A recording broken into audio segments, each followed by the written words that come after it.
Hai semuanya, ketemu lagi bareng Mihu di sini.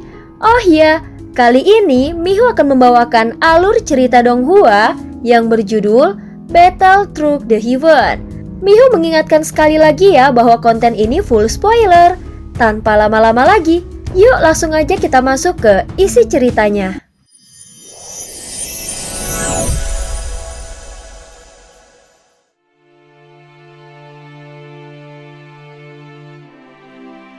Melanjutkan dari kisah sebelumnya. Sebelumnya Ye Beijing telah menjelaskan tentang lapisan ruang di dunia ini. Dan hal ini membuat semua orang terpana. Namun hanya Xiaoyan yang biasa-biasa saja. Sehingga hal itu membuat Ye Beijing sedikit kesal. Sekarang kita masih di Sensi, hanya saja tempat ini tidak sepenuhnya nyata. Ini seperti antara nyata dan ilusi. Xiaoyan terbatuk 2 kali dan segera mengganti topik pembicaraan untuk meredakan kecanggungan. Seharusnya fenomena ini tidak terjadi, kecuali dalam keadaan khusus. Dari apa yang kau katakan sebelumnya, tampaknya ini bukannya satu-satunya kejadian. Ini menunjukkan bahwa kehendak dunia sedang mengubah aturan. Bisa dibilang bahwa jika para kultivator di seluruh dunia hidup dalam lingkungan yang terlalu nyaman, maka pertumbuhan mereka pasti akan terhenti. Kehendak dunia sengaja menciptakan tantangan agar orang-orang dapat berkembang menjadi lebih kuat. Tentu saja melakukan hal itu tidak lebih dari sekedar memaksakan sesuatu untuk terjadi, dan konsekuensinya akan sangat ekstrim. Kehendak dunia mungkin dapat melahirkan beberapa orang kuat, tetapi pada saat yang sama, kehendak dunia juga akan menderita kerugian karena mengorbankan banyak individu sebelum mereka bisa berkembang. Jadi kehendak dunia seharusnya terlebih dahulu memahami manfaatnya. Ye Beijing dengan sabar menjelaskannya secara perlahan. Semua orang mengangguk sedikit dan ekspresi mereka menunjukkan bahwa mereka mengerti, tetapi tidak jelas apakah mereka benar-benar memahaminya. Di sisi lain, Xiaoyan tampaknya memahaminya dengan jelas. Mungkin ini adalah langkah yang harus diambil oleh dunia Sensi, yang secara tidak langsung menunjukkan bahwa jumlah kultivator kuat di dunia Sensi semakin berkurang. Oleh karena itu, kehendak dunia mencari cara untuk mendorong lebih banyak talenta agar tumbuh. Ruang hampa di sini lebih besar dari yang dibayangkan.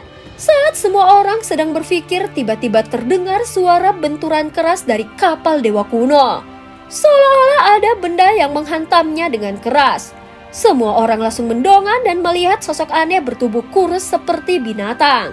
Makhluk itu terus-menerus menghantamkan kepalanya ke dinding kapal dewa kuno. Xiaoyan segera bergerak dan memasuki kehampaan. Ketika makhluk itu melihat Xiaoyan, dia segera mengeluarkan suara mendesis dan menyerbu ke arahnya.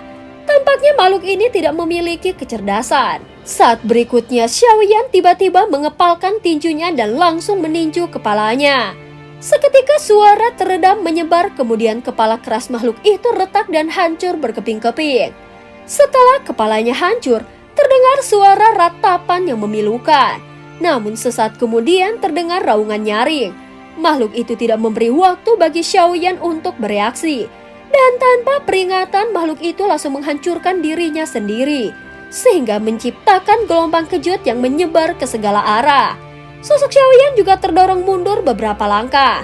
Saat ini tubuhnya berlumuran darah ungu yang mengeluarkan kabut putih.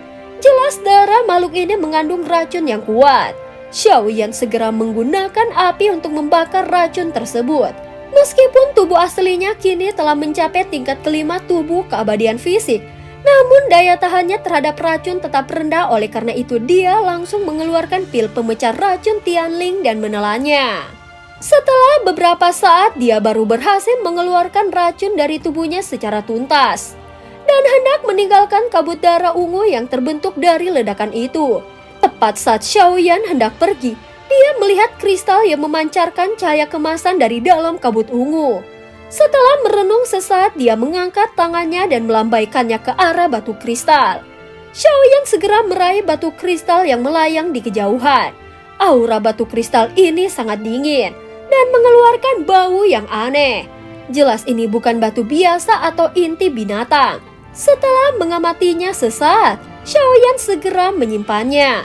Saat berikutnya Xiaoyan kembali ke kapal dewa kuno lalu memberikan batu kristal itu kepada Ye Beijing. Batu kristal itu melayang di udara menunggu untuk diteliti lebih lanjut oleh Ye Beijing. Saat ini Ye Beijing sedikit mengerinyit sambil mencubit dagunya dan memandanginya cukup lama. Namun setelah beberapa saat, dia menggelengkan kepalanya menandakan bahwa dia tidak begitu tahu tentang benda apa ini. Saat melihat ekspresinya, Xiaoyan segera mengambil batu kristal itu kembali.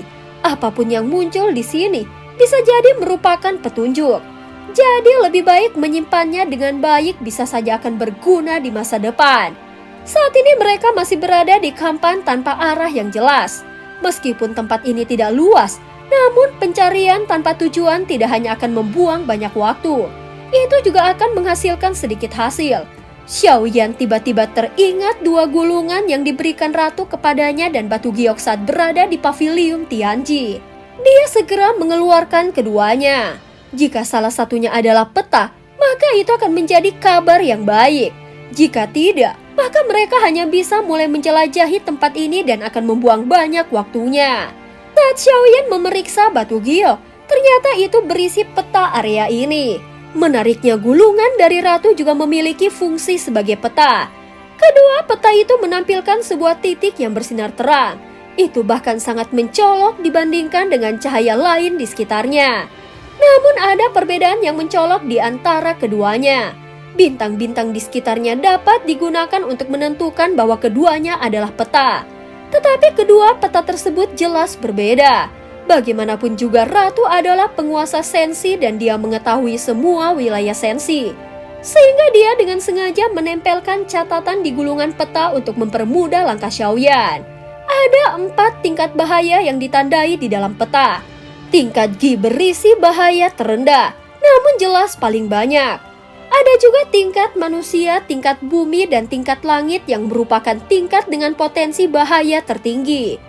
Namun yang membuat Xiaoyan bingung adalah adanya garis pembatas yang jelas di peta. Hal ini menunjukkan bahwa wilayah ini mungkin terbagi dalam 2 lapisan ruang. Peta itu memang sedikit rumit, tetapi selama dia bisa mencocokkannya dengan titik terang di sekitarnya, maka Xiaoyan bisa menghemat banyak waktu. Tingkat Ji adalah yang paling rendah. Kita akan mulai dari sana untuk memahami aturan tempat ini, ucap Xiaoyan bergumam pelan. Pada saat yang sama Ye Beijing mengusap dagunya lagi sambil menatap gulungan tersebut. Seperti yang diharapkan dari seorang ratu, dia begitu teliti dan penuh perhitungan. Tidak heran Yang Mulia bisa menjadi makhluk tertinggi. Memang di balik seorang pria yang hebat, ada seorang wanita yang luar biasa, ucap Ye Beijing berkata sambil tertawa kecil. Peta itu telah mengungkapkan sebagian besar area di sini sebelum Xiaoyan masuk, sehingga dia bisa menghemat banyak waktu dan menghindari bahaya yang tidak perlu.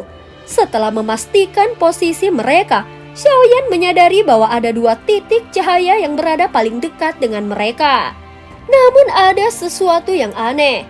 2 titik cahaya itu tampak serupa, tetapi tingkat bahaya yang ditandai dalam gulungan peta sangat berlawanan. Titik di sebelah kiri diberi label langit yang berarti bahaya tertinggi dan berada di area dengan garis hitam. Adapun titik di sebelah kanan diberi label G yang menandakan bahaya terendah. 2 tempat ini benar-benar bertolak belakang. Tanpa peta, jika mereka masuk tanpa tahu perbedaan ini, mereka bisa saja langsung masuk ke wilayah yang sangat berbahaya dan berada dalam situasi yang mengerikan.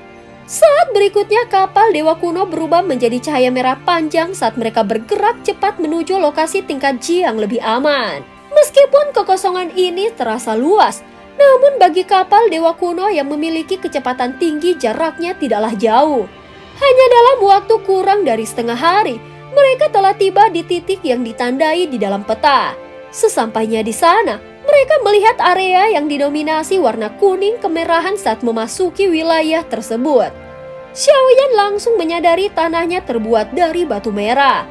Sementara warna kuning yang terlihat sebelumnya berasal dari lautan pasir yang bergejolak. Kapal dewa kuno perlahan mendarat dan mulai melayang di atas pasir. Namun tiba-tiba ada sesuatu yang bergerak di bawah pasir. Xiaoyan dengan cepat melesat dan tanpa ragu menembus badai pasir yang sedang berputar. Tiba-tiba sebuah ledakan dahsyat mengguncang udara. Di tengah badai pasir, muncul makhluk kelabang raksasa yang terbakar dalam kobaran api. Namun sebelum ada tanda-tanda pergerakan lebih lanjut, makhluk itu langsung meledak begitu saja. Gelombang kejut yang dihasilkan dari ledakan menyapu seluruh wilayah. Bahkan badai pasir pun berguncang hebat akibat dampak ledakan tersebut. Dan cerita pun berakhir. Terima kasih udah dengerin Mihu dari awal sampai akhir ya. Please jangan lupa untuk like, comment, and subscribe. Oh ya, jangan lupa untuk share juga ya. Terima kasih udah selalu dukung Mihu. Sampai jumpa.